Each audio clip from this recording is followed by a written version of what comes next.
Hello friends, this is Sheetal Chauhan. I'm also preparing for UPSC Civil Services and I'm going to start my YouTube channel, and in this series we are discussing some current affairs topic in a chart manner.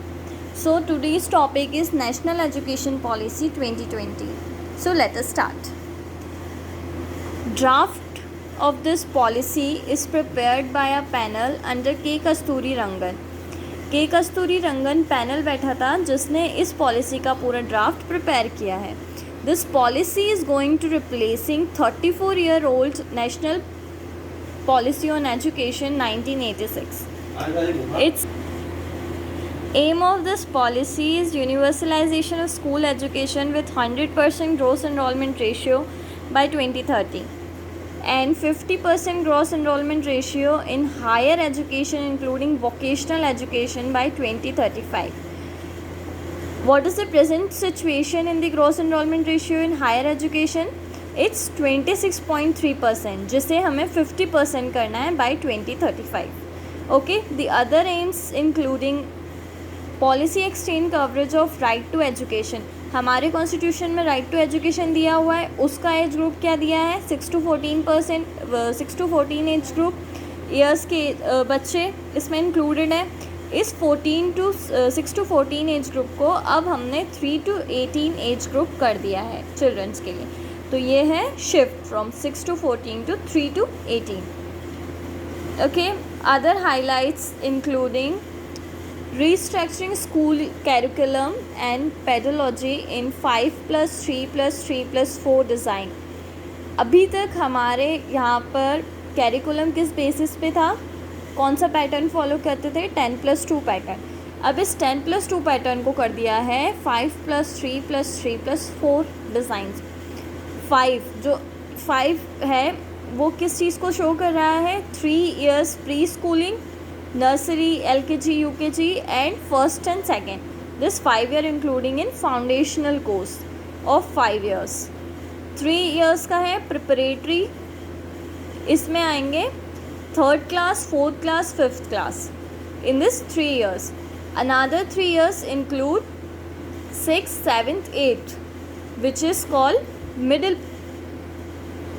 Okay, middle part. And this last 4 includes secondary education, which include 9th, 10th, 11th, 12th.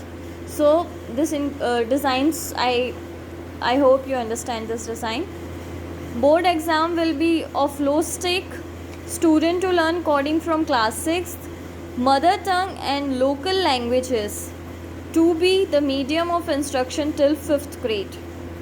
Okay, other features include holistic education, flexibility of subjects. अब this flexibility of subjects means अभी तक हमारे पास था कि if we are going to choose science as to get in a higher degree, so we have the options physics, chemistry, this science subject. Now हम किसी science subject के साथ कोई सा हमारा हॉबी भी चूज़ कर सकते हैं, जैसे कि we can choose chemistry with fashion designing and so on. Okay, so this flexibility now going to be held. Single regulator. अभी तक हमारे हायर एजुकेशन को रेगुलेट करते थे UGC, AICTE. Now this policy proposes a single regulator for higher education excluding legal and medical. Legal और medical के लिए जो रेगुलेटर है उनको छोड़ के बाकी सभी हायर एजुकेशन प्लेटफॉर्म के लिए, सभी डिग्रीज़ के लिए सिंगल रेगुलेटर प्रपोज किया है, जिसको कहा जाएगा higher education commission of India. क्या नाम होगा उसका? Higher education commission of India. दिव्यांग friendly educational software will be established or will be developed under this educational policy 2020. Divyang friendly education software. National Education Technology Forum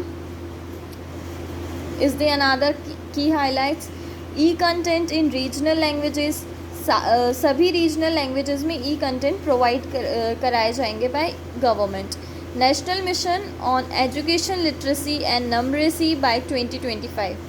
2025 तक एक national mission on foundational literacy and numeracy government के द्वारा चलाया जाएगा। National assessment centre एक agency इस national policy ने develop की है, called national assessment centre at school level, जिसका शॉर्ट है PARAKH, Parakh, which stand for Performance Assessment, Review and Analysis of Knowledge for Holistic Development.